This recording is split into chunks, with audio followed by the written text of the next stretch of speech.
Nigeria seeks international support for genuine efforts to save the Lake Chad.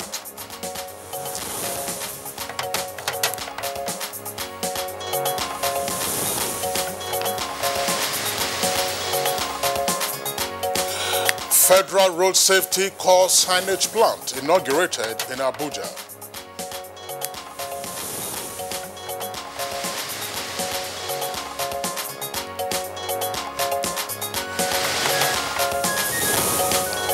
As the world focuses on people with disabilities, physically challenged persons in Nigeria give government a pass mark for seeking an end to discrimination against them.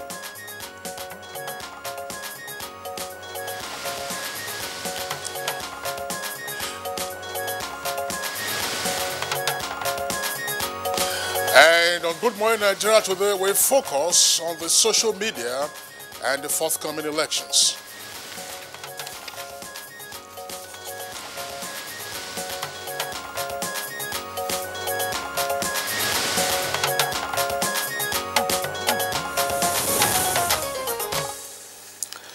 Since the last decade, there are indications that elections across the world have been shaped by the social media, an integral part of what is today known as the new media. And Kirian, the power of immediacy has placed the social media at the apex of delivery, especially in the area of news. This media platform has influenced and shaped public opinion, changed narratives, contributed to viral campaigns and monitoring of elections. And President Muhammadu Buhari admitted the influence of the social media in the 2015 general elections and acknowledged those who carried his campaign on the various media platforms. Well, these may sound like progressive developments, but the downside of these media platforms seems to be its undoing. Some of these include the gatekeeping issues, credibility checking of facts, hate speech, and most of all, fake news. Indeed, Kirian, fake news has become a worrisome trend on the social media. Now, a popular example was seen in the 2015 elections when a data mining firm was accused of having been engaged to orchestrate an online campaign against Nigeria's leading opposition candidate in the 2015 general elections. And many have alluded to the fact that the liberal nature of the social media makes fake news thrive, preferring censorship as the best option. Some, on the other hand, argue that this will contradict freedom of expression as practiced in other climes. Nigeria's Senate attempted some form of control with what was generally known as the anti-social media bill, but of course this was then withdrawn after the second reading on account of unfavorable public reactions. All right, that's true. And optimists, however, suggest cultivating the social media rather than regulating it, advising politicians to take advantage of the platform to sell their campaign messages. However, the many flaws of the social media, such as Kirian earlier referred to, are real and quite challenging to manage. Now, the dynamic and exciting features of the platform would appear to have captured the attention of many young persons, who then make up a good percentage of the Nigerian population and indeed the voting population. And this has led many persons asking if the social media isn't quite edging out the mainstream media.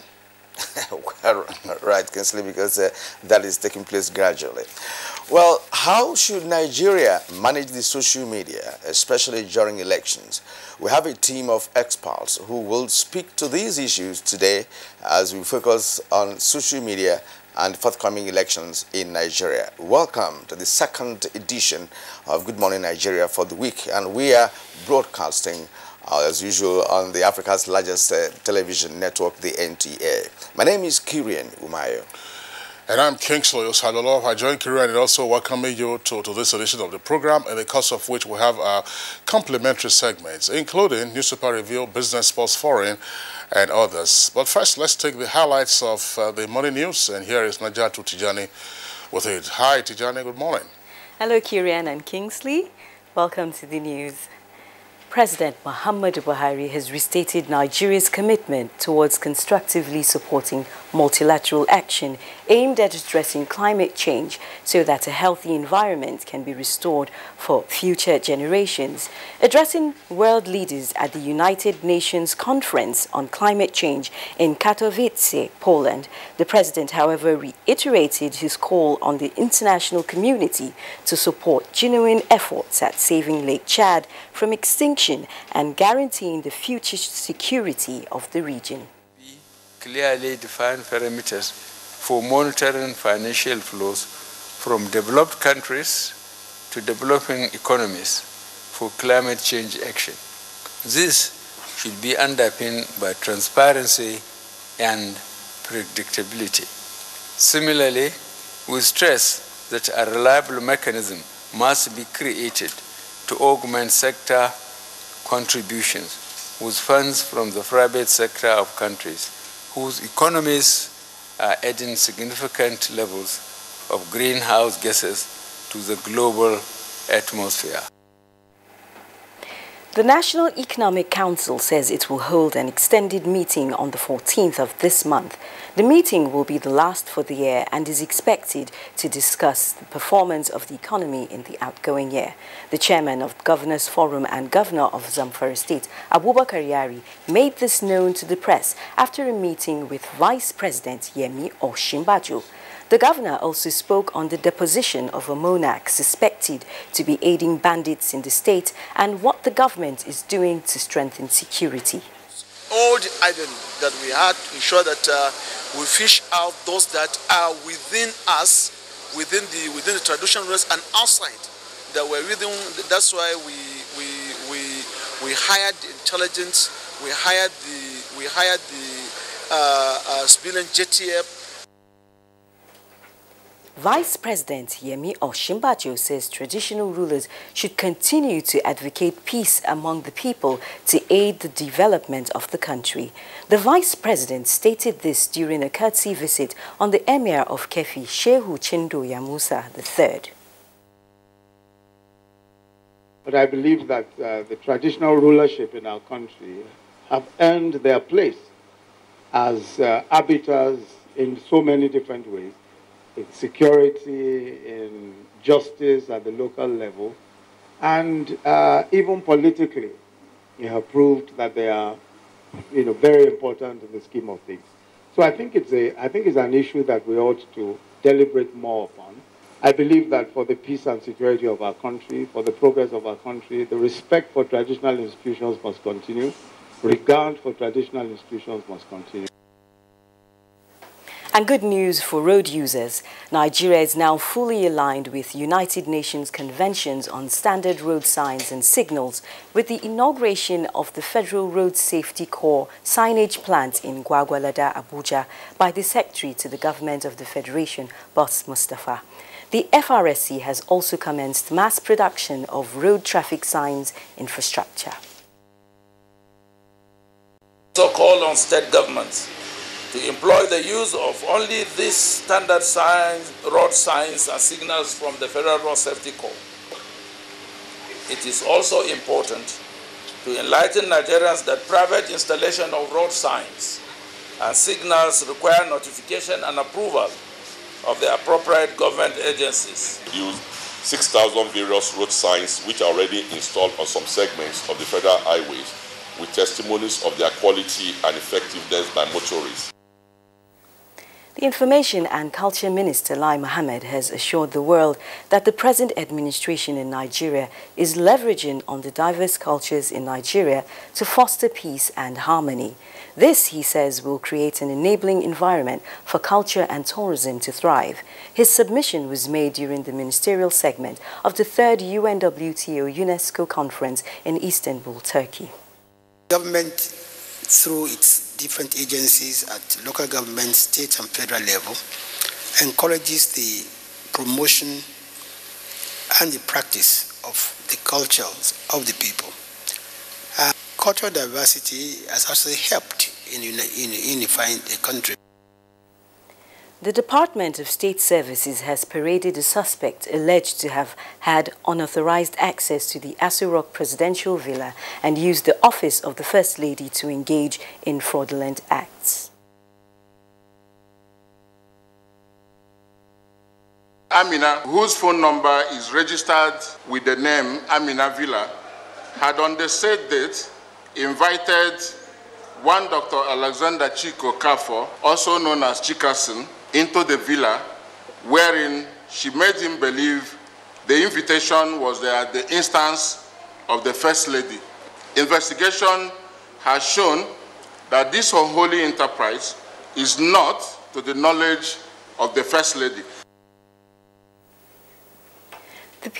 On the political scene, the People's Democratic Party, PDP, has flagged off its campaign for the 2019 general elections. The Northwest Zonal Presidential Campaign took place in Sokoto. Turn around the economy, and that will change. And the women's wing of the All Progressive Congress says it is strategizing not only to secure the support of incumbent party loyalists, but also new members to ensure the victory of the party at all levels in the 2019 polls. This was made known at the pre-campaign dialogue for APC women leaders at the instance of the Office of the National Women Leader of the APC in collaboration with the wife of the president. Thus producing an achievable roadmap for the 2019 elections and beyond. This speaks directly to the theme of this event, women mobilizing together to sustain the change agenda. Our importance in the upcoming elections cannot be underestimated. And another group of persons have expressed delight with inclusion. Persons with disability have commended the APC-led government for exhibiting the traits that seek to end discrimination against them. At a solidarity rally in support of President Muhammadu Buhari's second-term bid, the group expressed confidence in the APC-led government and promised to mobilize support for its return in 2019. Mr. President has been a record that is the only president that appointed 2 special assistants, 1 senior special assistant on person with disability and another one special assistant on person with disability. And I think this is great achievement by this government. And that's the news for now. Good Morning Nigeria continues with Kirian and Kingsley after the break. I'm Naja'atu Tijani. Unemployment, notably youth unemployment, features strongly in our party's manifesto. We intend to attack the problem frontally through revival of agriculture.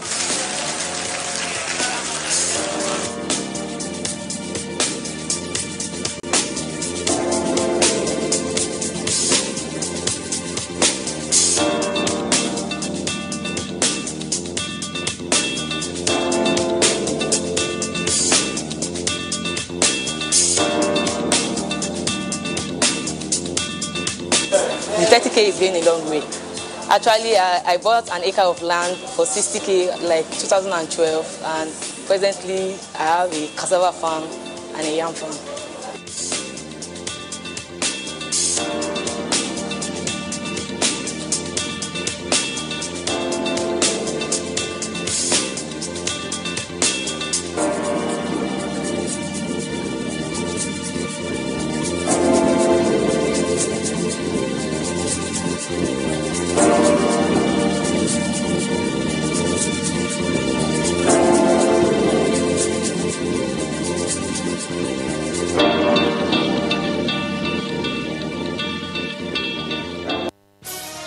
Reorganized, trained, and fully equipped, we are the new improved Nigeria Police Force.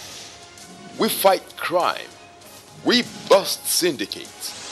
Whatever the crime, wherever the hideout, the Nigeria Police Force will get you busted.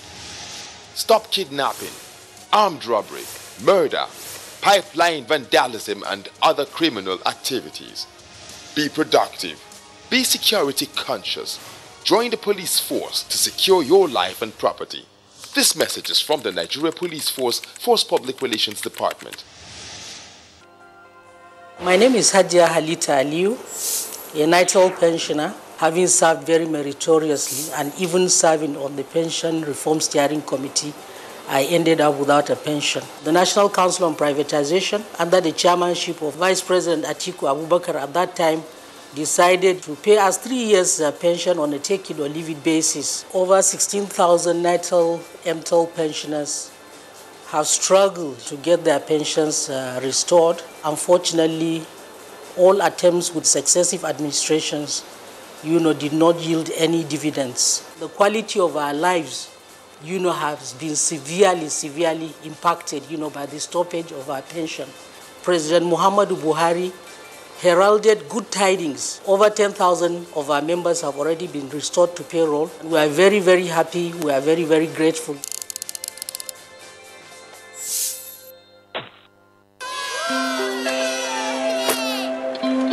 Team huddle. But we lost.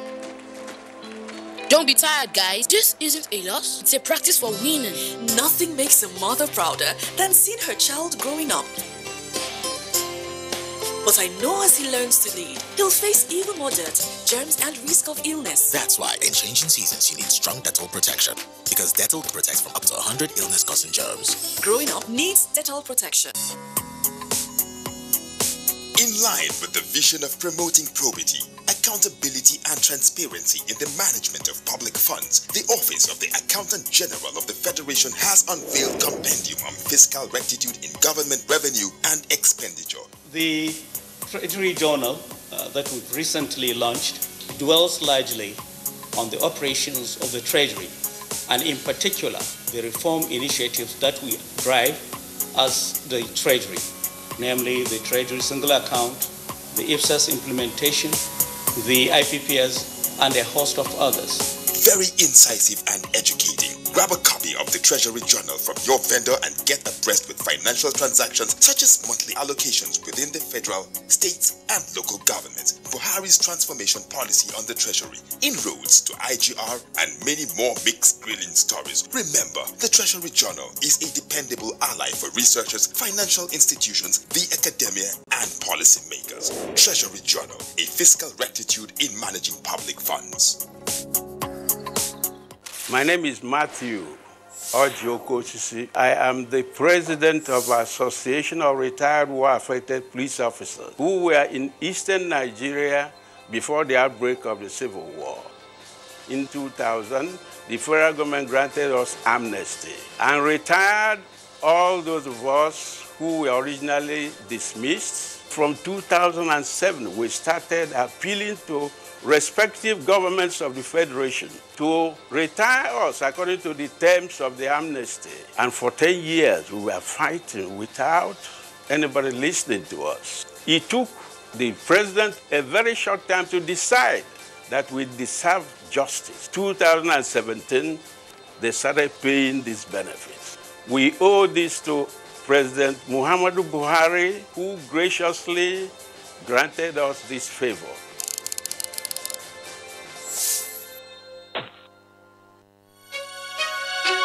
Your perfect family is under threat by germs. Infectious diseases are now the world's biggest killer of adults and children.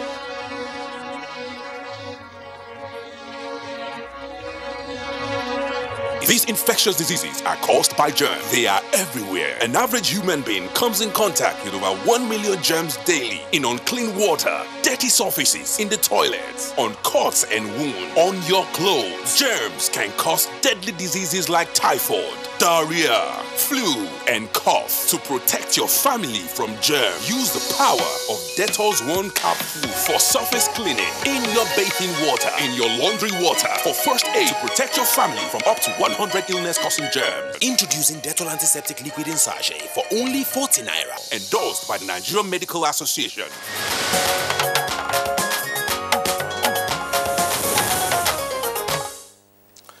And now to business. Qatar quits Organization of Petroleum Exporting Countries, OPEC, as Nigeria's inflation rate predicted to rise to 11.4% till mid-2019. Let's now join Joy Uzo for details of these and more on business news. Welcome. We'll start with the oil sector, where new developments indicate Qatar is quitting the Organization of the Petroleum Exporting Countries, OPEC, from January 2019. Saad Al-Kabi, the country's energy minister, at a news conference in Doha, said that the decision to withdraw from OPEC came after Qatar reviewed ways to enhance its role internationally and plan its long-term strategy.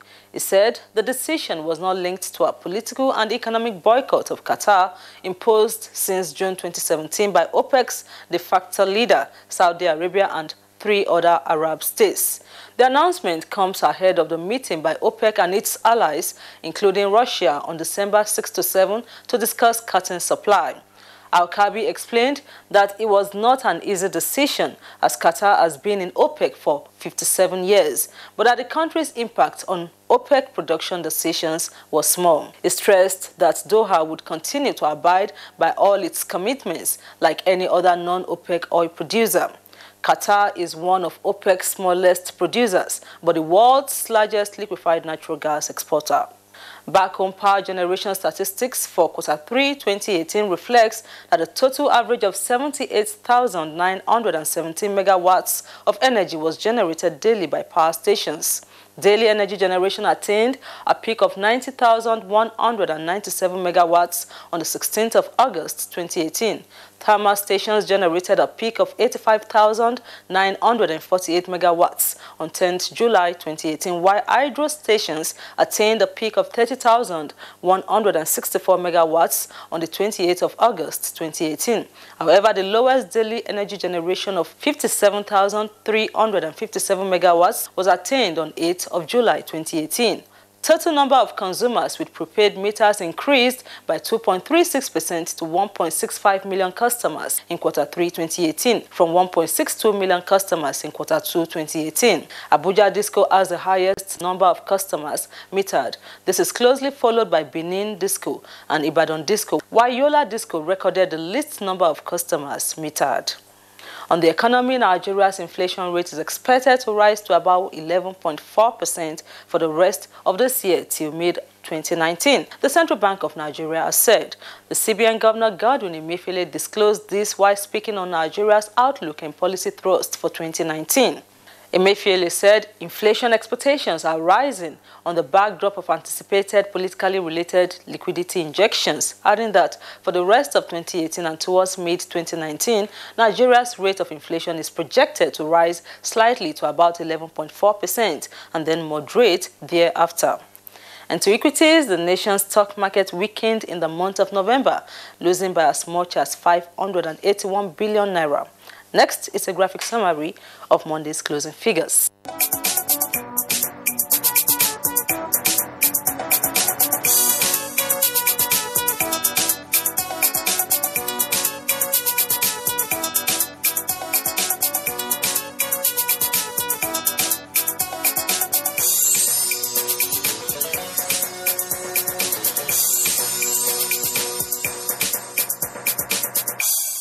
The stock market report wraps up business news. Many thanks for your time. I'm Joy Uzo. Thank you very much, Joy, for the business package. Newspaper review is next for us on Good Morning Nigeria.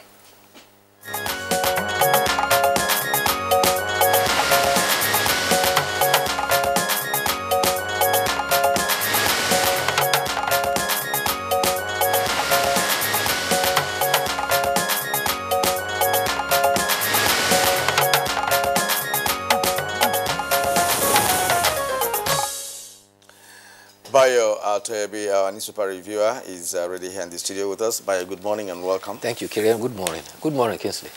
Good morning, Nigeria. It's Kirian. We have just a few papers this morning. We'll quickly take a look at the stories. Let's begin, of course, with the Daily Sun newspaper. Daily Sun newspaper has, as its lead story, Buhari drafts defense and army chiefs to war zone. Buhari drafts defense and army chiefs to war zone with rider orders Burute and Olonisake to relocate to northeast. Olonisake is chief of defense staff and Burute is chief of army staff. That's the lead story. Now, an earpiece beside the nameplate of Daily Sun says DSS parades Aisha Buhari's impersonator. With a rider, how suspect scammed businessman and 4 others. That's on page 4. Now, the photograph of the Daily, on the front page of the Daily Sun shows the suspect. Her name is Amina Mohammed, also known as Justina Oluoha, a woman who was said to have had access to Aso Rock Villa and allegedly used the office of the wife of the president to defraud people. She was said, the photograph there shows her hiding under the table when she was paraded by the DSS in Abuja yesterday. The other photograph there inside shows her covering her face from the cameras, but I think some cameras eventually caught her face. Amina Mohammed, a.k.a. Justina Oluoha. You can see her there. And then just below that is the headline, 4 parties ask court to stop Buhari's assent to Electoral Act. That's on page 6 in greater detail. And other headlines on the front page of the Daily Sun, 2019, PDP declares war on Buhari, urges Nigeria to vote out president as ex-vice president prays at Uthman Danfodio's tomb. Atiku bitter, he doesn't have access to wealth as before. That's according to APC. Details of the story can be found on page 10. Trailer kills 10 traders and injures 46 in Kebbi. And court grants EFCC permission to arraign Desiane and Omokore. That's page 12. I think we should really take a look at this very interesting story, that excessively read out, the impersonation, which has become a common feature, the corridors of power, not just at the federal level, but also at the state level. But what's your take on people using the name of persons in government? It's simple influence peddling. They sell people's position and name and use it as a means of getting access or duping other people. My worry is not about anybody indulging in that. My concern is that the seat of power, Aso Villa, is penetrated by such an individual in spite of the security there. So there's something that one should question about how secure people get easy access into the state house. That is the concern. However, I'm worried about this human interest story coming from Kefi, where a trailer strayed and killed 10 traders and injured 46 persons. And this is not uncommon. Many of our cities across the country, you find periodic market days. Some have their market days every 5 days, some every 7 days. And some of these markets are along the streets. And sometimes you have vehicular movement obstructed. Some drivers don't even know that where they are going, there is a market day. They don't slow down. And when they are speeding, they just stray into markets. And that's what happened in Jega, where a trailer coming from Cocoa straight into the market and killed 10 traders. It is very sad and very alarming, and something has to be done about that. In fact, if you apply major Nigerian expressways, intermittently you will see markets like that, very close to the road. In fact, some of them occupy parts of the road. I have seen that. If you're,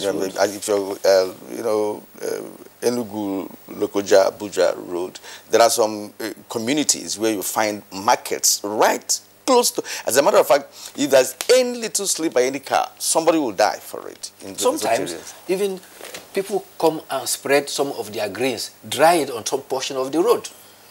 That's right. There's no doubt about that, Kieran. You just cited the example of the Enugu-Lokoja highway. It is, in fact, a common occurrence throughout the country, without exception. I don't know. I think that these are some of the issues that our academics ought to focus their research on. Why is it, for instance, that a government will build a market with stalls? The traders would abandon the market and the stores and then come and display their wares right first on the hard shoulder, and then they take another lane, and then they take another lane, and that's precisely what has happened. It isn't as if the driver probably, veered off and lost his way. It's just possible that these traders, were smack in the middle of the road. So why is it that Nigerian traders have that mentality? It's been on for several decades. You see it all around the country. Unless you display your wares right in the middle of the road, you think that you will not be able to sell. Sometimes you have to blame the authorities who are building the markets. They put such a price high tag on the market stalls that the ordinary traders are not able to afford them. And therefore they turn out, they prefer to go and scot anywhere to sell their wares. That's what happens. And it also calls for increased traffic control. Yes. By the local government, not necessarily the Federal Road Safety. There are local authorities in those areas. Their officials go to collect rates and levies from the traders on market days. So they should also be able to arrange, for traffic control. That's very significant. But the story of the impersonation, the one that was paraded by the DSS, it's a very troubling story. Yes. Because if you recall, one of the first steps taken by the Buhari administration was to say, listen, we're going to restrict access to the villa on account of allegations of persons who had peddled influence, persons who had name dropped, using the villa and so on and so forth. So what has happened? Is it that there's been a lowering of the security protocol at the villa for the lady to have had access? And in particular, if you recall, and I'm sure those who are in the special fraud unit of the police will recall this, before the advent of EFCC, in the 90s, when 419 was just gaining ascendancy, it was alleged that some of the kingpins of 419 were using government offices in Lagos. Some of them also military offices. They would have their uniform, pretending or posing as senior officers, a general or otherwise, and of course, they fleeced their victims. So this is not even a matter of security. Yes. It's a matter of a connivance. There is a connection. The lady has a connection right inside the villa. People know her there. That is why she can operate freely there. Right. So it's not a matter of security because she beats security because she has connections. No, and it's sheer conspiracy. Where you have security and there's conspiracy, that security will be undermined. All right, let's go to the Daily Trust newspaper and take some of the headlines there. Below the nameplate of a Daily Trust newspaper, EFCC seeks arrest warrant for Daisy and Alison Madueke is on page 3. And then Buhari, no country can confront climate change alone. That's President Buhari in Poland is on page 3. And now the main headline, Atiku flags off campaign, promises inclusive government. And below the photograph there, where we have the story of trailer crushes 10 roadside traders. Kinsley has also read that. And INEC warns incumbents against using state resources. That's during elections. You can find that also on page 3. Shekara Wali failed to stop trial over campaign fund on page 4. Bye. Yes, President has... I'm sorry, but just before you comment, let me just take some stories from the front page of this day newspaper. Above the nameplate of this day newspaper, Buhari toughens war against terror. I read that earlier from Daily Sun. It says, Buhari toughens war against terror, orders equipment procurement, and directs Burutai to oversee operations from the northeast and approves promotion for senior officers. And then also there it says, despite poor infrastructure, federal government rakes in 45 billion naira from aviation agencies. And beside the photograph, there's Fashola, that's the kicker. Tinubu, Ambode, and I are cool, man.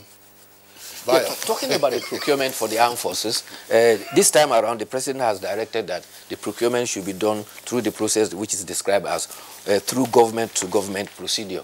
It is to avoid some of those underhand strategies that always ensure that the equipment were not acquired. There is information from the chief of army staff that the $1 billion approved by the Governors Forum to support the armed forces is still under processing. It has not been delivered to them. Meanwhile, the Minister of Defense has given the directives of Mr. President that the Chief of Army Staff should relocate to the Northeast until the security situation improves.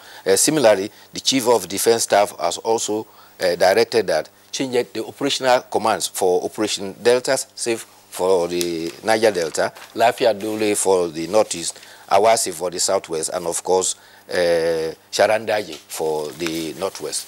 Meanwhile, at the conference of the climate change, President Muhammadu Buhari has told United Nations and other world leaders that all hands need to be on deck in rebuilding and restoring a healthy environment for future generations. He was speaking at the conference in Poland and he said, no nation can do it alone.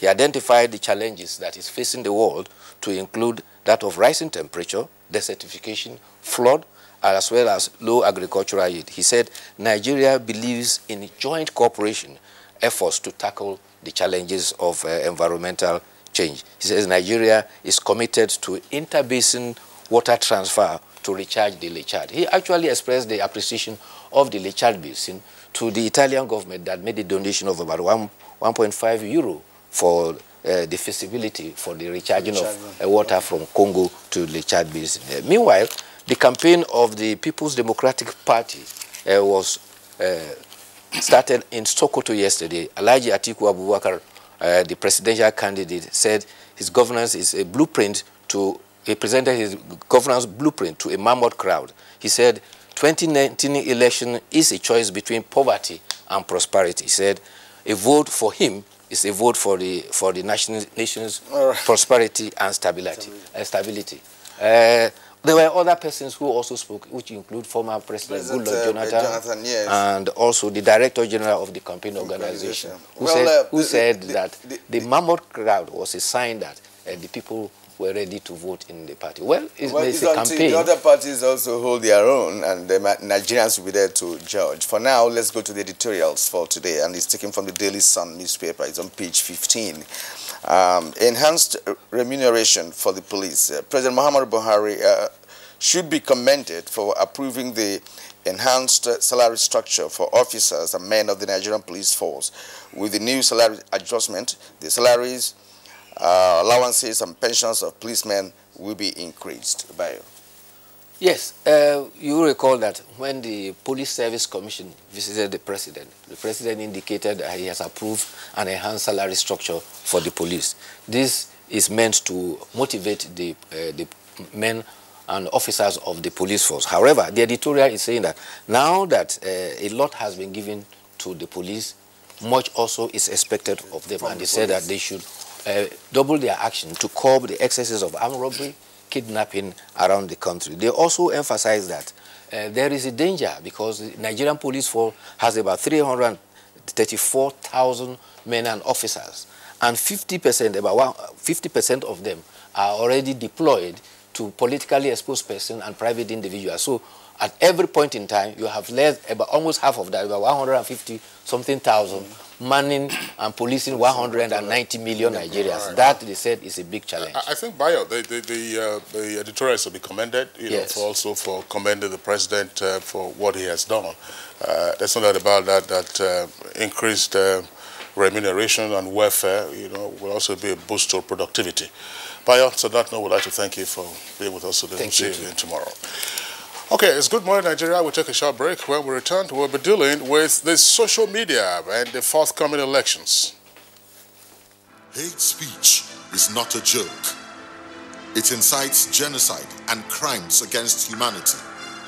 Most of Africa's civil wars are caused by hate speech from one tribe against another. We don't want it here. The Nigerian government stands firm against hate speech. Under no conditions whatsoever should we tolerate or excuse or justify hate speech or hateful conduct of any kind, especially where such is illegal. There's no doubt that the resurgent push for separatism, as well as the rising cases of ethnic and religious disharmony, are all traceable to the growing phenomenon of hate speech. One nation bound in freedom, peace and unity. Nigeria, one nation, one people. This is a public service announcement brought to you by NTA. The Honorable Minister of Information and Culture, Alhaji Lai Mohammed, cordially invites commissioners for information across the 36 states of the Federation, heads of public information organs, information managers, and other delegates to the 47th National Council on Information with the theme Tackling Fake News and Hate Speech to Enhance Peace and National Unity. Date 11th to 13th December 2018. Arrival and registration of delegates starts by 10 a.m. on Monday, 10th December 2018. Venue, Umaru Musa Yar'Adua Hall, Murtala Mohammed Square, Kaduna. Special guest of honor, Malam Nasiru El-Rufai, Executive Governor of Kaduna State. Deaconess Grace Isugekbe, Permanent Secretary, Federal Ministry of Information and Culture. Announcer. Team huddle. But we lost. Don't be tired, guys. This isn't a loss. It's a practice for winning. Nothing makes a mother prouder than seeing her child growing up. But I know as he learns to lead, he'll face even more dirt, germs, and risk of illness. That's why in changing seasons, you need strong Dettol protection. Because Dettol protects from up to 100 illness-causing germs. Growing up needs Dettol protection. We have a challenge. My husband has a big interview, but his shirts aren't cleaning well. Don't panic, Ngozi. Just use Good Mama. Good Mama's extra cleaning power removes all dirt, leaving a wonderful scent. Look, whites are white, colors are bright, and extra fresh. Now in a 1 kg pack. He got the job? What do you think? Obvious. Good Mama knows best. Fake news which is shared for malicious purposes is a danger to our peace and security in Nigeria. Misinformation as fake news is a serious threat to our hard-earned democracy and promotes hatred and misunderstanding between our communities. We are all responsible for stopping the spread of fake news in its tracks. So, always check the source and credibility of any news item. Say no to fake news. This message is brought to you by the Federal Ministry of Information.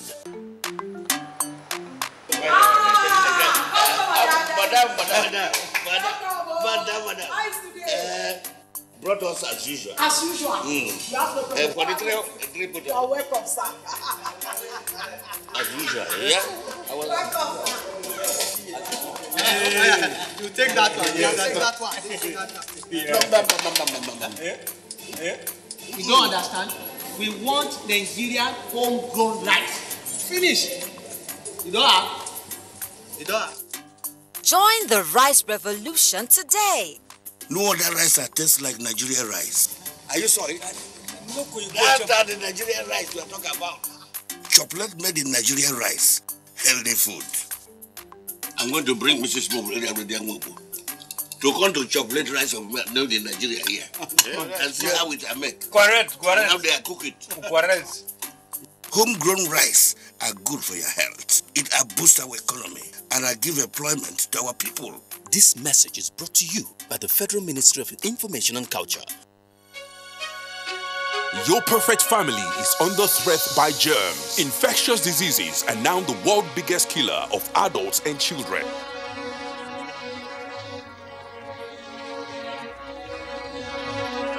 These infectious diseases are caused by germs. They are everywhere. An average human being comes in contact with over 1 million germs daily in unclean water, dirty surfaces, in the toilets, on cuts and wounds, on your clothes. Germs can cause deadly diseases like typhoid, diarrhea, flu, and cough. To protect your family from germs, use the power of Dettol's 1 capsule for surface cleaning in your bathing water, in your laundry water, for first aid to protect your family from up to 100 illness-causing germs. Introducing Dettol Antiseptic Liquid in Sachet for only 40 naira. Endorsed by the Nigerian Medical Association.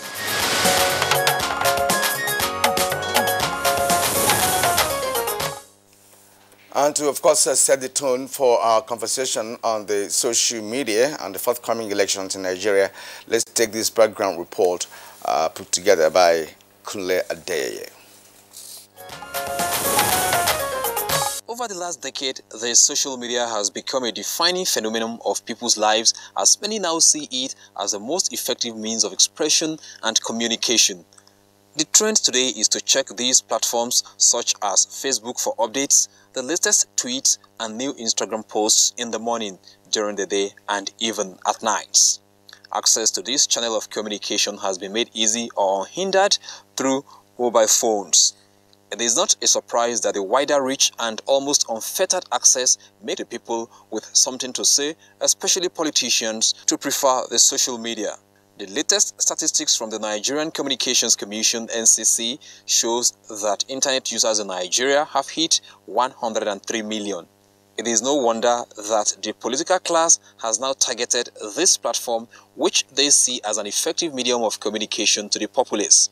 In the build-up to the 2015 general elections, the social media was incredibly active as various platforms were engaged by political gladiators to either promote their party or engage in character assassination to run down opponents.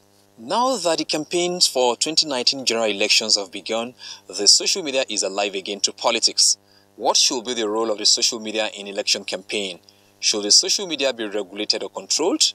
Guests on Good Morning Nigeria are waiting to provide answers.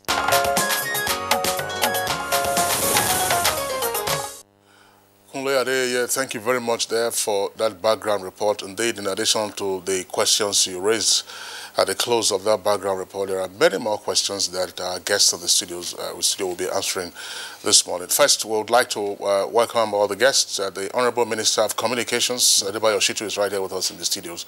Honorable Minister, pleasure to have you with us on the program. It's my pleasure being here too. Okay. We also have with us in the studios Dr. Abubakar Dahiru. He's head special duties at the National Information Technology Development Agency, that is NITDA. Dr. Dahiru, pleasure to have you with us on the program this morning. Now, with us also in the studio this morning to do justice to this very important topic is Dr. Abiodun Adeniyi. Dr. Adeniyi is the Senior Lecturer, Department of Mass Communication, Bayes University. He was also the head of the Department of Mass Communication of that university. You're welcome to the program. Thanks for having me on. Good morning, viewers. And we have Adabo Onaja. Adabo Onaja is a Political Science Diplomacy Lecturer, Veritas University. You are welcome to our program. Thank you. All right, gentlemen, once again, we would like to welcome you to the program. The social media is so pervasive in our society today. Virtually everyone who has a smartphone has access to one form of social media or the other. And ahead of the 2019 elections, there are concerns as to what role the social media might play. But it's first useful to have a better understanding of the pervasiveness of the social media in Nigeria and precisely what's been playing out on the various platforms. Let's begin with the Honorable Minister of Communications. Well, we do know that social media has become as accessible to all Nigerians as the fresh air we breathe, which is almost uncontrollable. Everybody who has a telephone, the smallest telephone, the cheapest telephone, would still be able to give you access to the social media. And it's a very good thing that Nigerians are taking good advantage of it because, it has become part of their right to, freedom of information and expression and all of that. Well, over the years and all over the country, it has become one thing that is closest to everybody because what you cannot get precisely through the television, through radio, through even the newspapers, you get it through the social media. Virtually everybody who uses social media has become a quasi-journalist in the sense that whatever he thinks is right or whatever he thinks he wants to pass on, he doesn't even care as to the correctness or otherwise of it. He pushes it out, and of course, as it has advantages, it necessarily also have very damaging advantages, particularly when you give, it's like you are giving, in some cases, it's like you are giving a gun to a madman.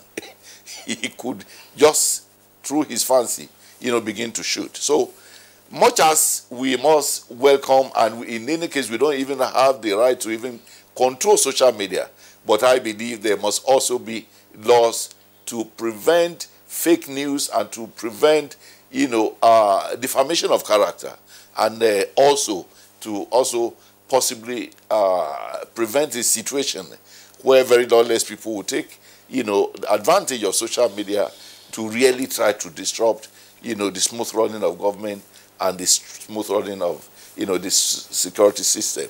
So I welcome it, and we don't have a choice anyway.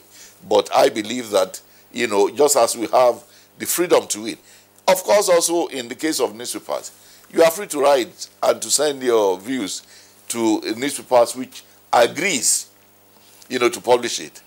Of course, if it becomes a defamation, both you and the newspaper, becomes liable for it. In the case of social media, the restrictions that are available with newspapers where it can be censored by the publisher, or with radio and television houses where it can be, censored, by the operators of television, is not available, with the social media. But I want to believe that we must continue to live with it, and we must continue to educate ourselves and educate the citizenry that where your right ends, the right of others begin. All right. It's interesting to hear from you, Honorable Minister, the issue of what should be a kind of a fight against fake news and incorrect information. And now that everybody, as you said, has become a quasi-journalist. And that being the case, I'd like to turn to Abuja Adeni. Abuja Adeni, who's a senior lecturer and former head of the Department of Mass Communication. Now, social media has impacted both positively and negatively on the society. And going by what the Honorable Minister has just said, that we cannot but, support it. Now, what, in your view, should be done to see how we can avert the issue of fake news and the incorrect information that is so pervasive, as Kingsley mentioned, in Nigeria?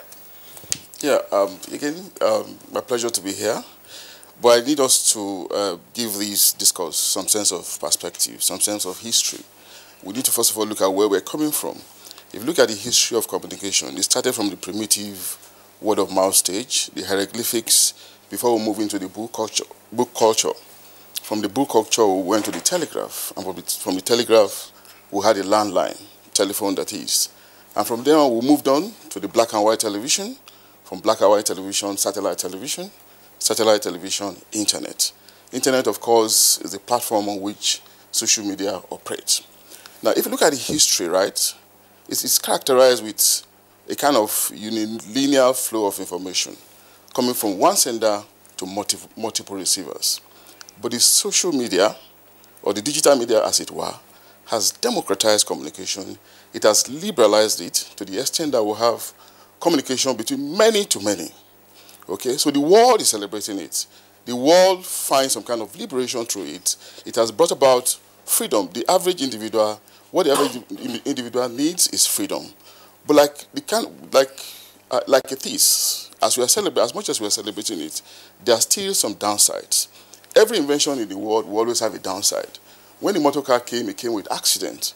When the aeroplane came, it came with crashes. Okay, social media, digital media has a downside. What are we going to do? But I'm going to argue that, the advantages far outweigh the disadvantages. There are things to be done, really. One is traditional structural education. The second is media education. Okay, the first traditional structural education that I'm talking about is the one that we know, the regular kind of education. If you are more enlightened, the more enlightened you are, the more circumspect will you be about information that you get from social media. That is if you are a beneficiary of traditional educational enlightenment. Now, the media kind of education we can talk about is for you to increase your sense of understanding of the times we are in. That we're in digital times where anything and everything can be thrown at you, and you need to look at everything with a pinch of salt. Yes, we understand that technology has gone so very deep, so very sophisticated, that sometimes it becomes even problematic, very, very difficult to differentiate between the fake from the real. So what do you do in that circumstance? Then you concentrate on the platform that is presenting these things to you. That's another solution. You concentrate on the platform. For instance, the information I get from NTA, from channels, or from The Guardian, or from This Day, I'm likely to privilege it ahead of some other information that I get from other channels that are less regarded. Okay? You begin to discriminate. Okay? This is discretionary, but again, the kind of education that I think we should have can help us go through this process. Then the third one, finally, is what the minister alluded to. Okay? There are laws. We have a responsibility as journalists, as practitioners, to be free. To freely inform the populace. And of course, free speech is enshrined in the Constitution. There are laws regulating us anyway. There are laws limiting us. The law of libel is there. The law of slander is there. Sedition is also there. We can as well take advantage of things that we find unsalutary, things that we find dissatisfying, things that we find offensive to our personality. But we are beginning to, but we shy away from this oftentimes.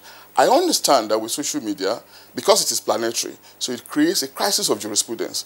But be that as it may, there are laws in every part of the world where you can meet whoever has posted something negative against you and address it as such.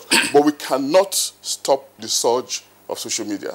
It's a time that has come, going by the history of communication, and it's a time that will also graduate into a different level, especially in the age of artificial intelligence, the age of augmented reality, and the age of the Internet of Things. All right, Thank Dr. Abiodun Adeniyi, thank you very much there for your exposition.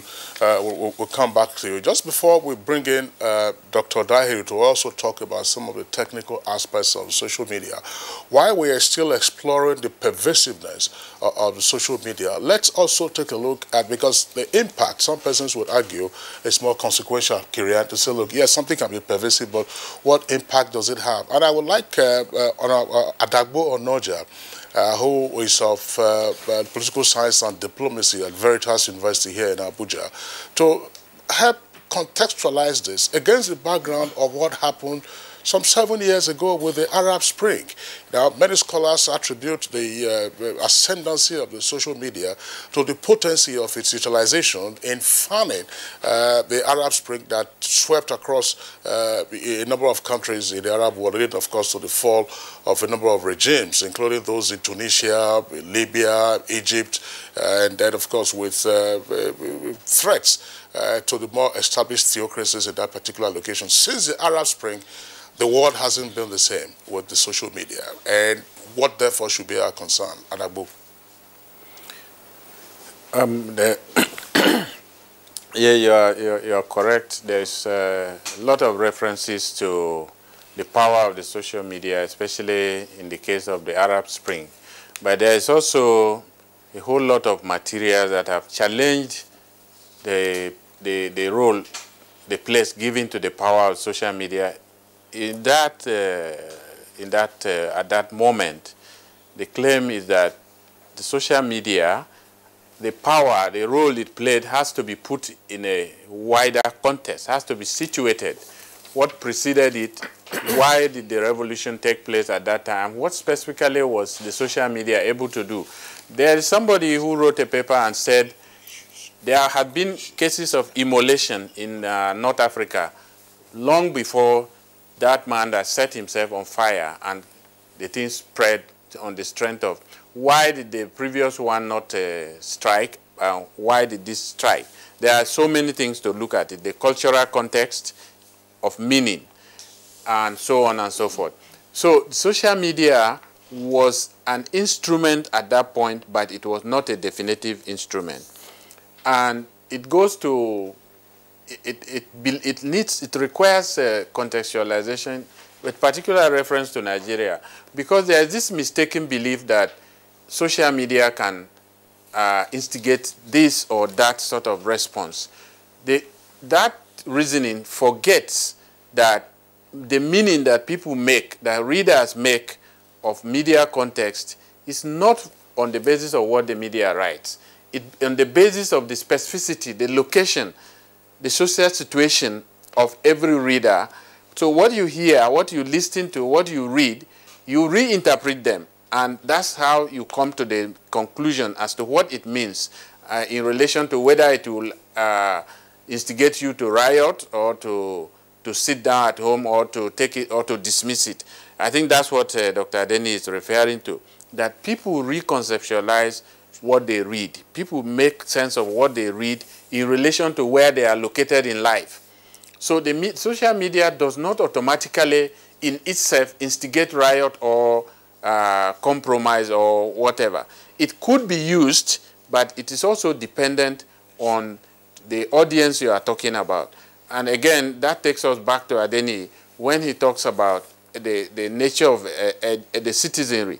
If media literacy is very high, in societies where media literacy is very high, you have less to fear about the instigatory capacity of social media or any media at all, because people read them in relation to where they are.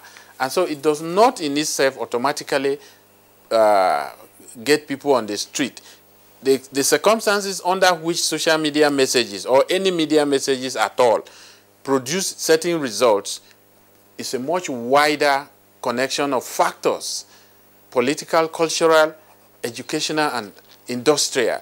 So that, for instance, a media message that could become a problem in Nigeria might not strike in London or Australia. So we need to factor in the context in which media messages, and social media messages in particular, become problematic. Of course, the Honorable Minister is correct when he says it's here with us. And everybody who has basically any set of handset becomes a journalist in a way. And that's problematic because journalism has certain ways by which information is packaged, processed, and then transmitted. Now, this is the reverse. Everybody is using his own criteria of news judgment. That could produce problems in a society like Nigeria, where we have not settled basic issues of nation state, citizenship, rights, duties, responsibilities, and so on and so forth. Maybe if I have opportunity, I'll respond to how to relate to that from the point of view of political science later in this program. Okay, thank you very much indeed for that analysis. Well, as you rightly said, we will return to you in the course of the conversation. But now let's go to our guest here, Dr. Abubakar Dahiru, who is a held special duties at the National Information Technology Development Agency, NITDA. Well, of course, the Information Development Hub of the nation, and all the technicalities involved in gathering and dissemination of information using different platforms is well known to you. Now, what is the thinking of NITDA with respect to the pervasiveness of social media and, of course, how it has impacted in the society? Right, thank you very much. Our view at NITDA, that is the National Information Technology Development Agency, an agency under the Ministry of Communication that has the role of advising government with respect to information and communication technologies, and of course in regulation, is that we have long realized, like the Honorable Minister has mentioned, the pervasiveness of social media platform. We have long realized, because it's based on the Web 2.0 sort of a platform that enables this two-way communication that, like they have both rightly mentioned. So in order that we make sure we make maximum use of the benefits of it, we had already thought about it and came up with a social media sort of framework and guideline. The framework and guideline is a framework to be used by ministries, departments, and agencies, generally federal public institutions, because in trying to counter the issues of hate speech and fake news, there has to be a way in. Now, our responsibility mainly is towards the federal public institutions. Now, these institutions are expected to be the ones to be, in contact with the normal individuals that use Facebook, Twitter, and all these other social media platforms. So the framework is expected to, enhance transparency, accountability, ease of doing business, and so on and so forth, with respect to, how government do or relate with the citizenry. So to enhance government participation, individual participation, and so on and so forth. So we came up with that as an entry point, in such a way that if citizens see something they talk to, or they give a news or say something, the person that is handling the social media platform is able to provide a counter narrative, is able to provide, based on the communication strategy that the framework enables, the handler to come up with, and so on and so forth. So there are several aspects, and if you look at the entire social media challenges, that it's not only about Nigeria, it's in the whole world. We realize, with respect to social media platforms and the things that happen, we are all considered, because when you do the categorization of nations and states, we say we have the developed countries, we have developing countries, and third world countries, and so on. Researchers have argued that with respect to social media, being it a form of new technology that enables this form of many-to-many communication. We are all third world countries because we are all learning how to, solve the problems that come with, along with the social media, while also ensuring that we enjoy the maximum benefits along with that. Dr. Abubakar Dahiro, I would like to stay with you. Kirian, excuse me, the question I'm about to ask now, I will leave the doctrinal aspect to the scholars amongst us here to deal with whether it's a laissez-faire doctrine, paternalism, or authoritarianism. But explain to our viewers, you go to some countries, of course, these are economically advancing countries, and you don't have access to certain forms of social media or certain forms of digital media. Sometimes, Good Morning Nigeria, we have guests who join us via Skype. In some locations, they say they cannot have access to Skype, or there is a delay mechanism. There are certain sites you cannot visit. Well, of course, in Nigeria, on the basis of our laissez-faire doctrine, as I said, the scholars will speak to that, anything goes. How and why do some of these countries block access to certain forms of digital media? Well, I might not speak to the reasons why other countries, block their social media access and so on and so forth. But like I had said earlier, at the NIDA, we have realized what we will be able to achieve. He had mentioned that the benefits of using the social media far outweighs the negatives, the disadvantages.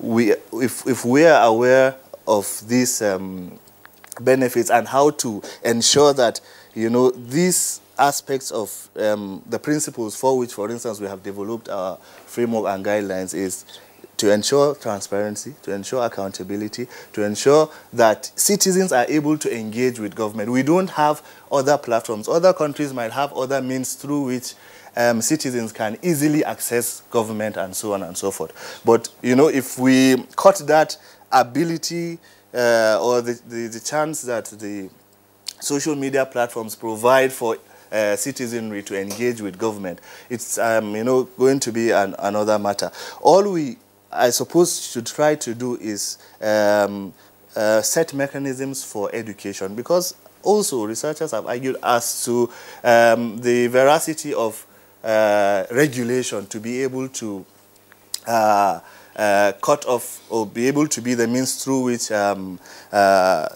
these challenges can be stopped. Well, sorry, Dr. Dahiro, you're already drifting into the doctrinal aspects of it, but the technical aspect, how is it possible for you to be in a country and then you are denied access to certain digital platforms? Is it a technology that is widely available? The reason why it may be deployed is something that the political authorities will have to consider. How is it possible? Well, the problem, for instance, I have done some research, for instance, in Ethiopia, and we have seen how the use or the regulations has stifled the use of technology, the ability for the technology to impact positively on some of the things that, for instance, the country would have achieved far along. We have been able to reach where we are to the extent in this country based on some of the technological advancements that have happened. The dynamism of technology is such a way that regulation can only, follow at the speed of law.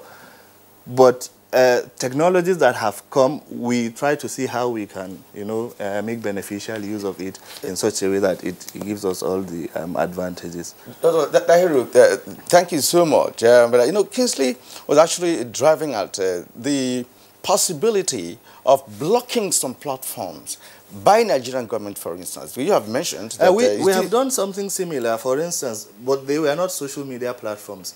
For instance, when the new JAM registrar came, the first point of contact was the National Information Technology Development Agency, because there were websites that were scamming innocent Nigerians, as with respect to issues that have to do with buying JAM forms and so on and so forth. Thank you, because so there is that aspect that we can block websites and so on that cause harm on innocent Nigerians. So, well, of course, yes, because some countries, like you mentioned Ethiopia, they have regulation. Malaysia has regulation. In fact, North Korea has regulation, including China has regulation. Cameroon has regulation. So we may get to that. We have time to do that. But now, let us now link this conversation to the forthcoming general elections in Nigeria in 2015.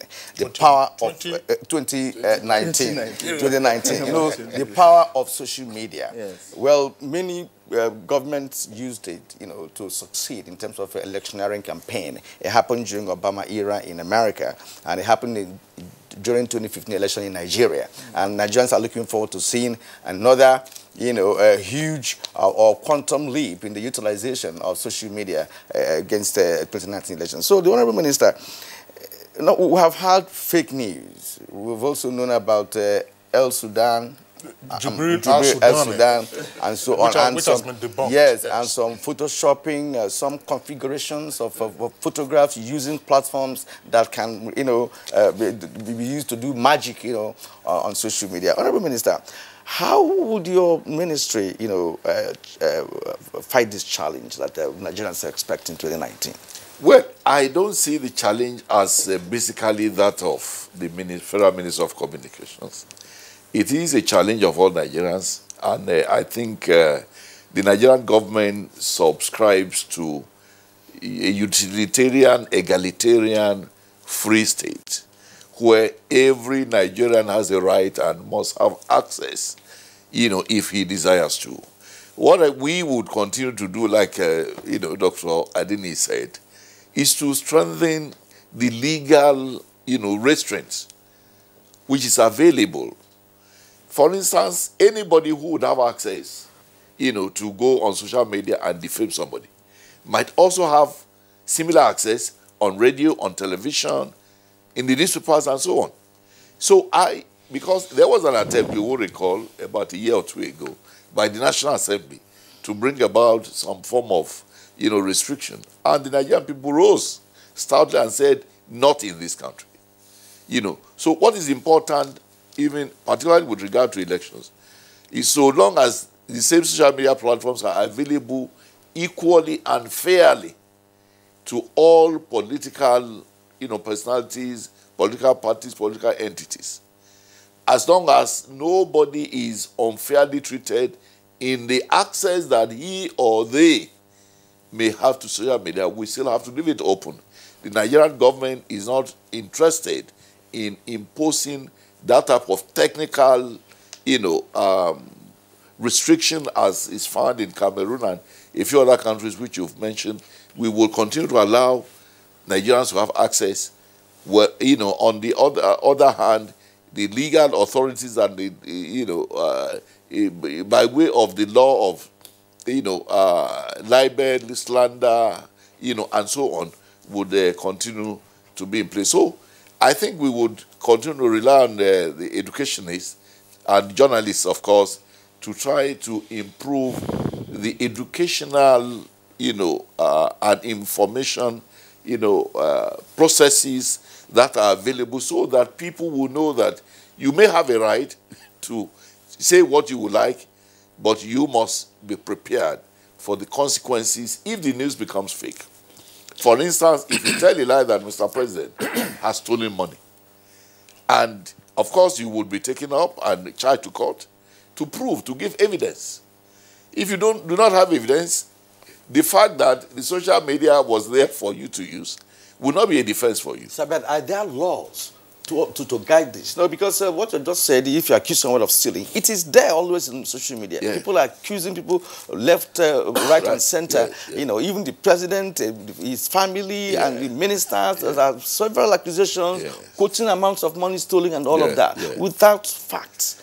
You see, people who become victims must be prepared to take up, particularly, perhaps the National Assembly will start looking at it and say, look, these platforms, for instance, if you take maybe the Telegraph, to say that to operate in Nigeria, you get registered so that we have an address. If anybody uses your platform to, commit, offenses, against individuals, particularly, in relation to libel, slander, and what have you, you take responsibility also. Vicariously, you must take responsibility. Maybe that would, solve some of the problem, but, you would recall that that must be the responsibility of the National Assembly to think of laws that they can make, which will be acceptable, of course, to Nigerians. You agree with me that the National Assembly is made up of representatives of the people, and I'm happy that they have always been very, very sensitive, to the sensibilities of Nigeria, particularly in relation to the type of laws we do make. As for the government, we would want to remain open. We want to ensure, that the existing rights of Nigerians are not abridged in any way, So government is not thinking of putting any technical strictures on social media platforms in the country. All right, Honorable Minister, thanks a lot. You've already spoken to aspects of the doctrine governing information utility in the country, which is the libertarian or the laissez-faire. Let it be out there in the open. That's part of what we have had in this country, and there's a historical foundation for that. But the aspect of depending on the National Assembly for appropriate legislation would seem to be a major hurdle to scale. We do not see that happening in the next 2 months where we have the elections just around the corner. But still on the social media, the 2019 elections, Dr. Adeniyi, what are the potential uses and abuses of the social media in the elections? Yeah, thanks, editor. You are calling me editor. Yeah, he was my editor in the Guardian. So, yeah. Okay, what it is we need to understand that the average man, okay, has some primary desire. And what is his desire? Freedom, happiness, and prosperity. Sometimes we can elevate this need to the level of the society. A society that is free, a society that is happy, and a society that is prosperous is the ideal kind of society. Now, if you look at social media, digital media, it has come to enhance some level of freedom for the individual and by extension for the society. Because in the first instance, freedom is an innate desire. If we want, even the first kind of desire that the average person wants. Okay? Social media brings about freedom. Digital media, internet media, platforms, multiple platforms, they bring about freedom. Then secondly, from freedom you have happiness. Okay? It is celebrated. It has been, a lot of people are happy about it. A lot of people use it because they find liberation, they find democracy in it. Some kind of ability to express themselves. So we have happiness by extension. Then, of course, prosperity.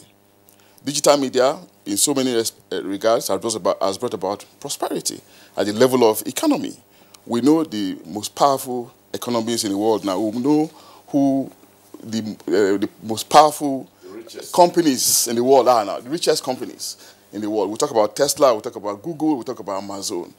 These are organizations that are virtual. Okay, they don't own. We talk about Uber. Okay, they are organizations that don't own properties, but yet are prosperous on account of the new digital internet media. That is at the level of the economy. What about at the level of politics that we're talking about?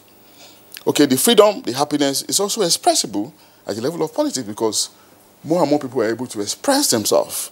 Okay, they're able to see themselves as people who are counted in a nation's political process. Can we stop that? Not at all, sir. You know, what we can only do, it's going to be celebrated. Even aspirants themselves use it. They lash on it because they know the power of immediacy, the speed of light, the characteristics of the media. Okay, in real time, on a planetary scale. Okay, no regard for distance. So every person that has a goal, that has an objective, will always want to lash on it because it can guarantee political prosperity as much as it is giving economic prosperity. So we cannot take it out. We cannot take out the fact, okay, its role, the role that it's going to play in 2019. We cannot take it away. But again, what can we do? We also know that it is in the nature of man to like the salacious and the sensational.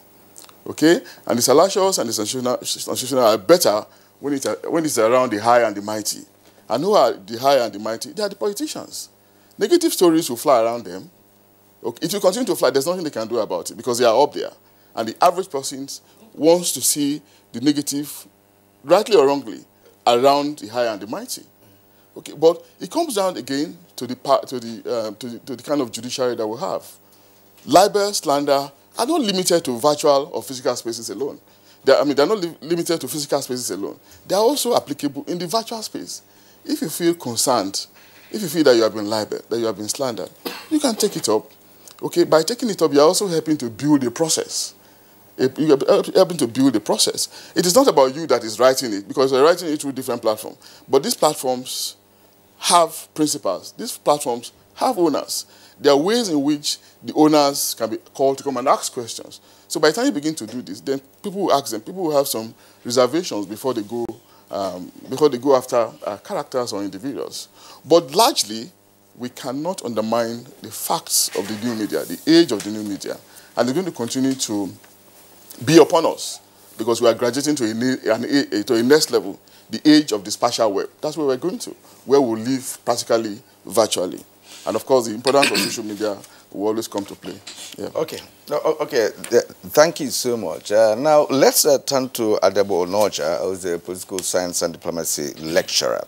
Now, the preponderance of fake news is a source of worry, as explained by so many Nigerians. And when we think about election and the participation of the use of social media during electioneering campaign, what should be the positive aspect of this usage with respect to electoral process? Is there any advantages of the application of social media during electioneering? Yeah, I would think there are advantages. For instance, we can give background information about politicians without being abusive. Everybody has context in Nigerian's history. In the last 20, 30 years, most of the politicians have said certain things, have done certain things, have argued certain ways. You can bring up these issues to conscientize people that this is the person we are dealing with. In that sense, you are locating the person in history. You are neither condemning him or her or exposing him or her to ridicule. You are replaying history, and it's not something you invented. That sort of thing is possible. Secondly, you can also prioritize issues. What are the key issues that affect everybody, that determine the happiness of majority as a key principle? Issues of accountability can equally be raised. So in that way, the social media will be harmonizing popular consciousness, popular desires, and putting them in a way that people can relate to in relation to issues of who is voted for and who is not voted for, and who is tasked with certain responsibilities to be done, to be carried out for the greater good of the society. The social media, because of the diversity that attends of it, this could look difficult thing to accomplish because of the diversity, but that is strongly because of the elite configuration that we have at the moment. At no time, it's said all over the place that at no time is the elite as fragmented as they are. In every society, when you have elite fragmentation, you always have problems. You cannot control the social media because the social media operators and their audiences are attuned to one segment, one fraction or the other. So there is a responsibility for the elite to make a statement to the society. They don't have to be friends to each other by force, but they have a historical responsibility to keep society intact. And so maybe we need to popularize or make more appeal to the elite to find a common ground. And I think the National Peace Committee is doing something like that. If those who watched what went on in Sokoto yesterday, yes, they were critical of government in power or the party in power, but I think there were no abuses or slanderous statements or attack on individuals.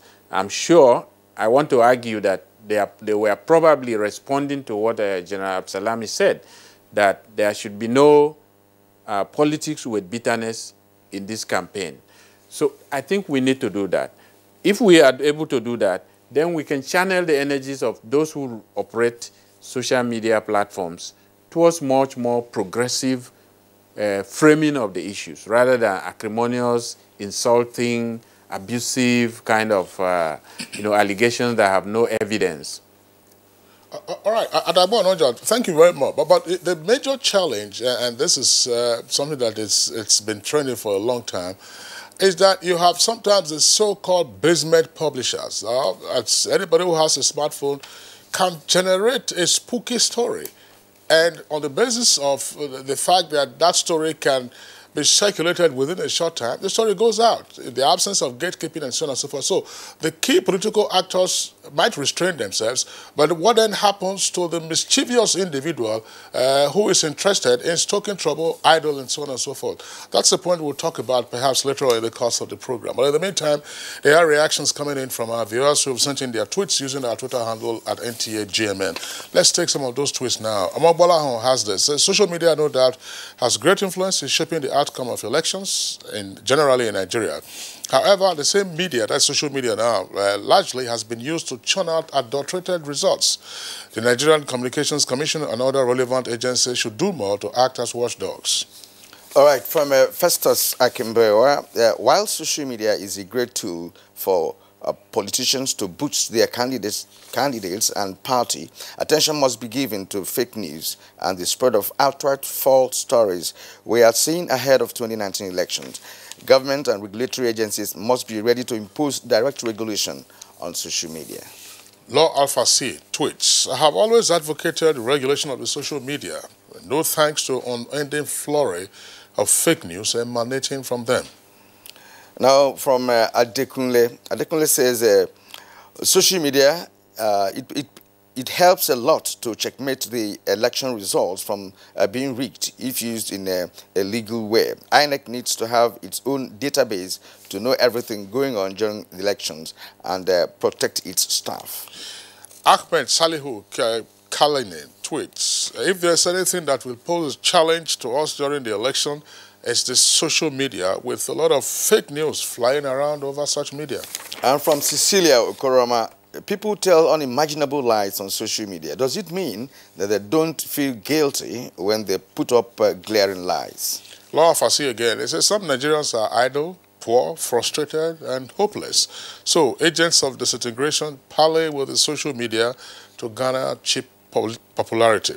Now, Adekunle Olayemi, well, if Nigeria has database, all these problems will be minimal and the electoral process will be meaningful like other advanced countries. We are not up to China and they have proper way of doing things without problems. Sonny Michael Amakoje, in as much as we talk about propaganda and fake news on social media, we shall also embrace the fact that the social media has aided communication in Nigeria. The social media played a vital role in the last U.S. election, and it's expected of Nigeria to do the same next year. Hassan Sadiq, social media has a pivotal role to play in the 2019 elections with the spread of fast information to the public. Comrade Ngala, government should sanction any social media that spreads fake news. All right, and Senator Michael Mokaji, he said, I expect all Nigerians to take advantage of social media to report objectively from every polling unit, ward, local government area, and states using social media. We saw that in the last USS Congress election, and we don't expect anything less in Nigeria in 2019. Thus, this can help to curb rigging. That aspect of rigging is also what Amabola Hondadi Gio is tweeting here. It says the social media to a large extent is useful in curbing election rigging. However, the same media, if not properly curtailed, is equally used to heat up the polity, create apprehension before, during, and after elections. Our relevant stakeholders must therefore come to a roundtable to proffer solutions. With social media, that's coming from Delajak Solomon, with social media and digital communication increasingly being used as tools for reporting incidents in elections, it becomes important for political parties to begin to come to the terms that citizens now have power to monitor election results, making it impossible for results to be tampered with, since the results are already in the public domain waiting for official announcement by INEC. And Kingsley, this brings us to the question that some of the Nigerians who reacted posed on these tweets, and we'll go to the minister for reaction. You could note that people are interested in regulating social media. If it can work elsewhere, it can also work here. And if you look at, even though that I'm not sure that social media came on stream when Rwanda had its issue, but most of the propaganda that led to that war were on the media. You know, by the radio. By the radio, that's yes, very significant. And by not just in Rwanda, Rwanda and Cote d'Ivoire. So you are seeing now the supplanting of radio by the social media. And we also saw a bit of that in Kaduna during the recent riots. Exactly. Well, maybe in view of the fact that the public is now asking government now to do something about it, we have to respond to the concerns being expressed and look at ways. Generally, government has always been very reluctant to do things that would, compromise the rights of Nigerians. And that is why the executive branch never at any point, took any action up to this moment. Of course, we have been raising the alarm about the, dreaded impact of fake news, which a lot of criminals among us would sit down somewhere, concoct lies, and put them to the public because they have the right of access to the general public. So I would expect that members of the public would give us fresh ideas about what is to be done, because this is a matter that affects us, and this government believes that the people must decide the type of laws that should guide us. And I'm happy that we have intellectuals from the universities here. They would also assist us, particularly our brother who is in the communications department.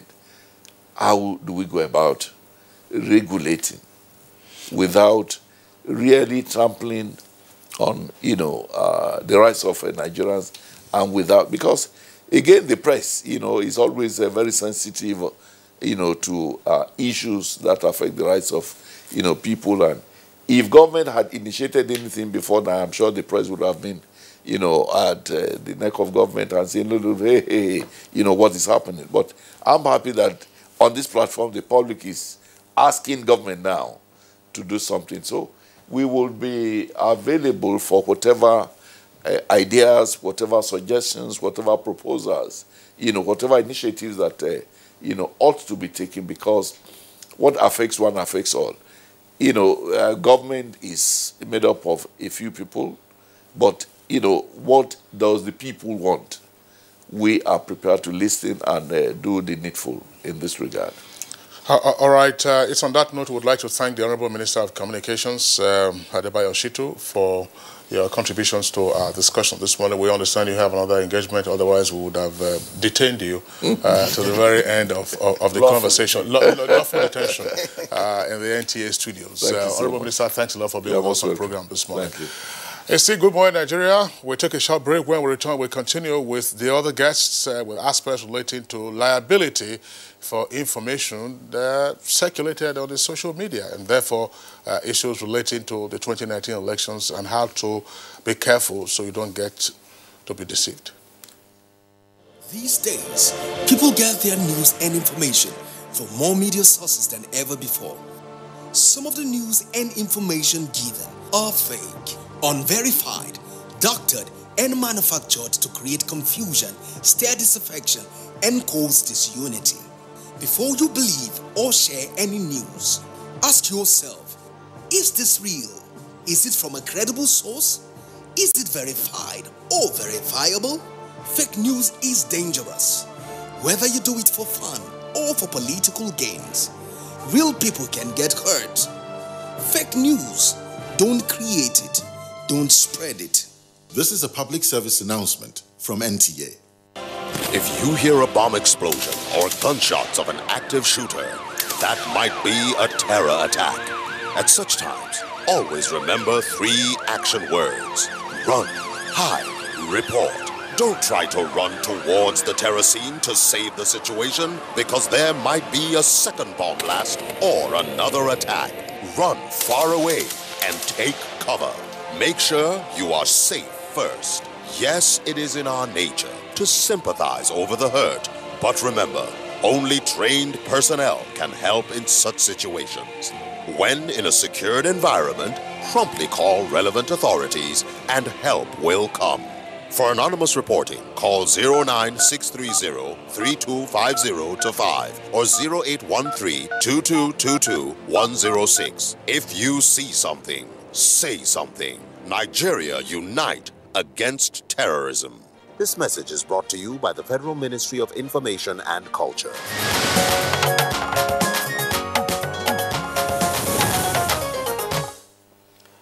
You're still watching Good Morning Nigeria on the network service of the NTA, and we are glad you're still here with us. And joining us after the minister had left is Olabode James. Olabode James is actually an online media consultant. Olabode, good morning and welcome. Thank you very much. Yeah, you're fresh, and we would like to begin with you. Now, what is your take on the impact of social media in Nigeria with respect to fake news, with respect to photoshopping and other configurations that tend to impede what we know to be the advantages of social media in Nigeria? Okay, the good thing about the social media in itself is the fact that it was designed to be uncensored, which is actually the difference between social media and the traditional media. Designed to be uncensored? Uncensored, yes. It's to be able to give people the freedom to air their opinion. But you know, sometimes things that come with a lot of good things, they also come with a lot of bad baggages. Now, it makes it very easy for unverified information to be spread. You know, with people doing photoshopping and all that, you know, things that cannot happen in a traditional media house. That is the bad part about social media. But the truth is also this, it also helps for accountability of public office holders, you know, because everyone can put out information there. You know, people can verify facts, but also they can also at the same speed also put out wrong information. Okay, now ahead of the 2019 elections, just about 2 months away, what concerns do you have with the likely or potential misuse of the social media? Okay, essentially, the main flaw with social media, which is not just Nigeria now, for instance, there was a report recently released. Social media was used to influence election in 18 countries. Now, that is always going to be there. However, for Nigeria, the main thing we have to be concerned about is information verification. You don't just believe whatever it is you see. You know, anybody can say they are experts, but then is this person certified to be able to put out that kind of information? That is always the fundamental flaw with social media. And then for the forthcoming election, the essential thing is for the citizens to be able to be sure before you retweet, before you share any piece of information, be sure it is true. Otherwise, you might just be spreading fake news. Now, how can you be sure? But where I'm taking you to is actually say that social media was designed to be uncensored. And we have it in good authority that some countries have actually censored it or regulated it. For instance, in America, I'm not saying it's rooted in America, but just about a few months ago, the CEO of Facebook faced a panel, a congressional panel, on certain, things that happened within his platform. So how do you explain that? Okay, so essentially for what happened in the US, because it was designed to be uncensored, it can also be influenced, especially by parties that don't have a face. You know, he answered questions because his platform was manipulated by parties that didn't have faces. And then the truth is this, because you are Facebook, the CEO of Facebook, you're also supposed to help with information verification. Because the moment they use your platform to spread wrong information, then a lot of people can be in trouble. And then, you get to realize that that is what is different from Russia and China. Their social media is essentially censored.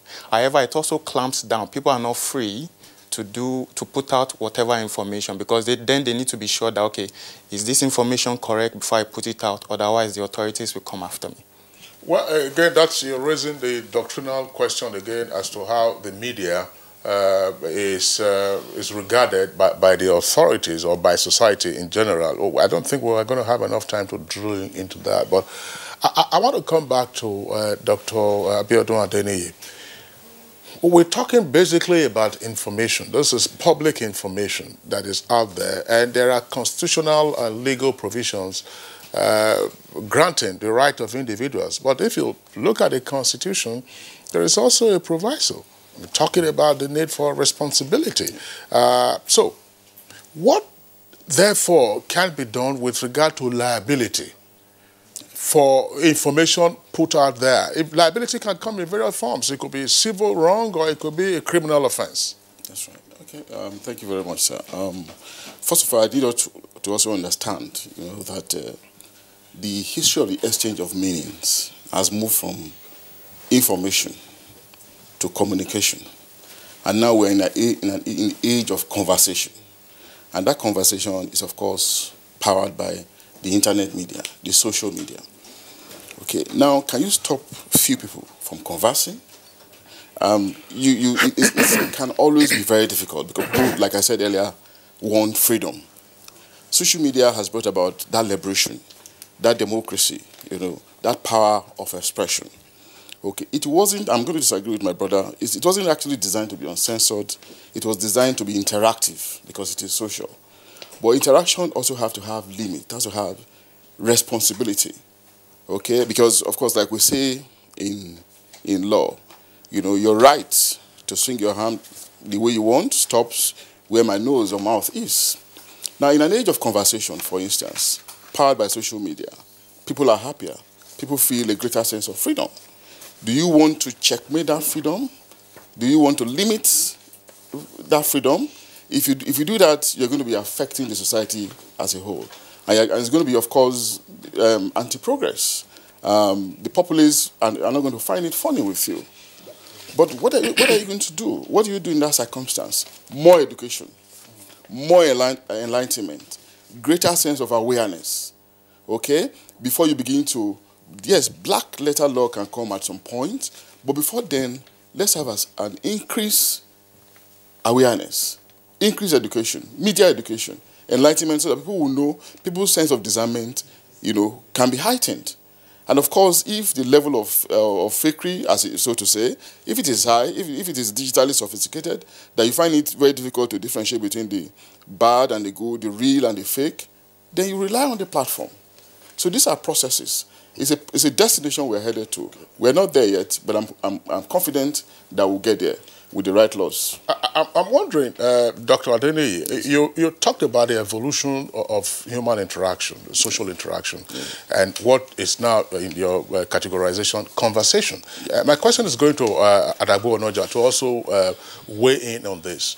In conversations, we are right here in the studios, whether at the village square where you have more than 3 or 4 persons and people are conversing, the law of slander is such that will restrain you, or restrain, let me use myself as an example, restrain me from alleging that somebody who is seated before us, has some venereal disease, he should be shunned and ignored and so on and so forth. He's a thief, he's a crook, he's a witch.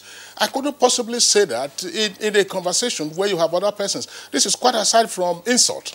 That's conversation. So I will have liability for what I say against a person, that brings him into shame or into obloquy, as it's often said. So for the social media, some persons have said that, look, this is like the graffiti of old, where you will find staff who will go to the toilet and behind the door there, they will scribble all kinds of things against a particular boss because nobody knows who the person is. They will say it's a big head, it's a fat head, X, Y, Z. Now, it's something that's going out, particularly on the downside of the social media. What can or should be done with regard to liability? I'm not sure you can establish precise mechanisms for dealing with liability in the context of the social media. I think Dr. Adeniyi is right to call it a conversation. A conversation has a way of filtering what is acceptable and what is not acceptable on the long run. Even in the village square, people who use certain terms that people are not comfortable with, they are put to shame in a way. And it is the same thing with the social media. I think what is happening is that people are overwhelmed with the newness the quality of newness that has come with the social media. And they want automatic solutions to the infractions, the areas of infraction, the fake news, the configuration of pictures from somewhere where there is war, and they put it there and they say, oh, this is Kaduna, or this is somewhere in Maiduguri, whereas it's not even in Nigeria. These are the other side of these positive things that are coming out, where, for instance, in war, it's only the social media that can show a lonely baby that has nobody else to take care of him or of her, and then it is only the social media, the Twitter, that is able to produce that sort of story. So I think the responsibility is not establishing precise mechanisms for liability. I think the challenge is for this society, with particular reference to the incoming election, to identify the positive sides that we have seen and privilege them in our discourse of the election. In that way, we can quickly, before the end of the year, establish what the social media can do for us. Because in all the discussion sessions that we have had under MacArthur Foundation and the Center for Information Technology and Development in Kano, it has always been problematic establishing these things. Fake news is somebody's concept. What is fake news to you is not fake news to me. And so this contestation goes on all the time, and in no society have they been able to establish what is fake news and what is not fake news. Fake news are claims, positions, discursive positions that are advanced by those who stand to gain or consolidate their distance. So Nigeria needs to quickly identify the positive things that the social media has been able to record and privilege them over and those that are doing business, good business in fake news, and who have grudges against society and found reasons to privilege fake news and things like that. Thank you very much indeed. And from what I've got from you is that it's been difficult to actually establish a mechanism for checking liability in this. But that was the question Kingsley puts to our friend here from NIDA at the beginning of this program, which had to do with the technical competence of NIDA, for instance, to block any, assuming in the long run that government decides to see, fine, let us close down some platforms which Nigerians are using, the unscrupulous elements among us are using, to spread fake news and all of that. Do you have the capacity to block these such platforms? Is it a possibility? Well, before I respond to that, important issues have been raised regarding content, and also regarding things that can be done with respect to education. Our position is that advocacy, education, and awareness is what is going to create this bridge between understanding what fake news is and what hate speech is and what actual or real news are, and then what the benefits of using the social media platforms are to individuals or Nigerian citizens. We have seen so many of these benefits, and we have done so many capacity building programs as one of our key focus areas to build capacity of Nigerians, establishing digital centers everywhere so that a critical mass of people would be not only aware of these platforms for social interactions, but for businesses, for conducting other activities. It's not under your purview yes. to do such blocking it, because you are now telling us the areas of focus of NIDA. Yes. So are you saying that it's not possible? The areas of focus, those are, potentially to, embolden Nigerians to make use of the benefits of the social media platforms. To put restrictions now, and even for instance in the United Kingdom and the USA, what they did was to first of all call the founder of Facebook, for instance, to come and answer a question. This should be looked up at at a higher level. NIDA's responsibility to do any blocking or any technical activity that will restrict someone's use would come after, you know, the legal or the position of the government has been taken. That's why I'm asking that if government says you should do it, do you have the capacity to do it? That's the question. Of course there is the capacity. Kyria, we again, of course, you know, we are pressed for time, unfortunately. We have some last set of tweets to take. But all of this sometimes would impinge on the question of liability. I have said to illustrate, Kyria, and as you very well know, any of us could sit down here and generate something that is regarded as hate speech, something that is fake news. How do I get to be liable for it? That's the question I'm asking. Is there a tracing mechanism that to say that this thing originated from Kingsley's phone? Not for somebody to say, as you find it on various chat platforms, they say forwarded as received. If you forwarded it as received, what should be your liability? Because of that, Facebook had made, you know, recent updates, for instance, in WhatsApp, in such a way, before you don't see messages as forwarded messages as forwarded. Now, messages that are forwarded, it tends to give the user the ability to identify this message as something that is not originally, you know, conceptualized or developed by the person that is sending the message. So they are realizing that these things are coming up, and they are also putting on the ability to...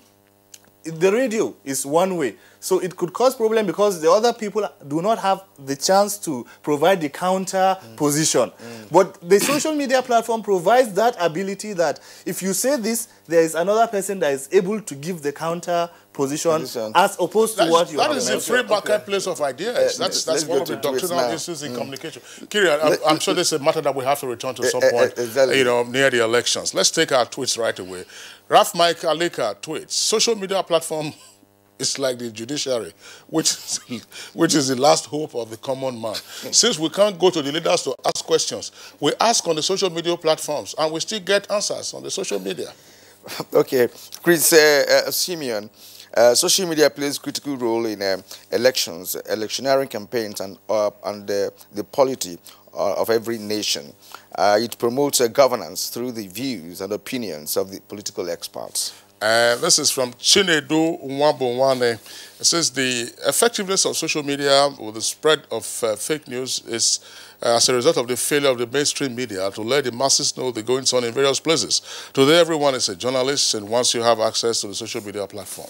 Raf Mike Alika, for every rumor, there is an element of truth. No smoke without fire. Whatever the social media reports, there is 80% of truth. Let's call a spade, not a shovel. Yeah, Chinedu again tweets. It says the Western states, that's to say the Western nations, have a strong monitoring unit on the use of social media. Any fake news that comes is literally traced to the sponsor of such news. Here, the lack of technology is a serious issue that we'll have to take into consideration. That's right. It's very important. As we said, that we cannot possibly exhaust all the ramifications of this issue. We would like to thank our guests for being with us. Earlier, we signed out the Minister of Communications, Adebayo Shito, who has had to leave us to go for another engagement. Olabode James, who came in, is an online media consultant. Thanks a lot for being with us on Good Morning Nigeria. Thank you, Kisle. Our appreciation also to Dr. Abiodun Adeniyi. He's a senior lecturer and former head of Department of Mass Communication at Page University here in Abuja. Dr. Adeniyi, thanks a lot for being with us on the program. My pleasure, sir. Abubakar Dahiro, head special duties at NITDA, that's the National Information Technology Development Agency.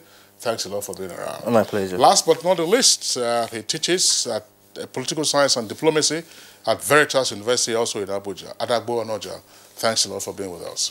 Thank you. Well, that's the much that we have time to take on Good Morning Nigeria today. We'll just go over now to the Weather Center to see what the prospects are like. A warm welcome. Let's have a look at the weather forecast for Tuesday.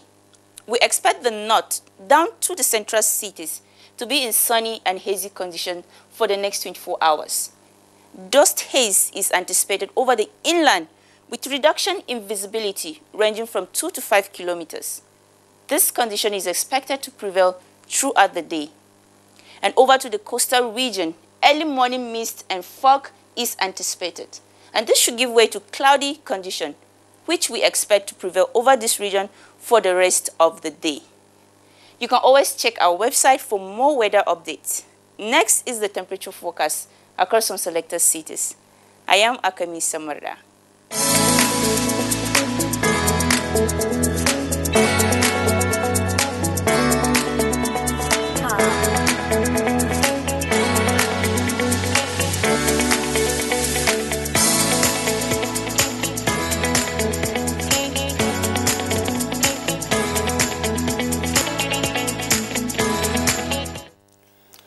And that's Good Morning Nigeria for today. We've had an interesting discussion because, everybody has phones and they will use it at will.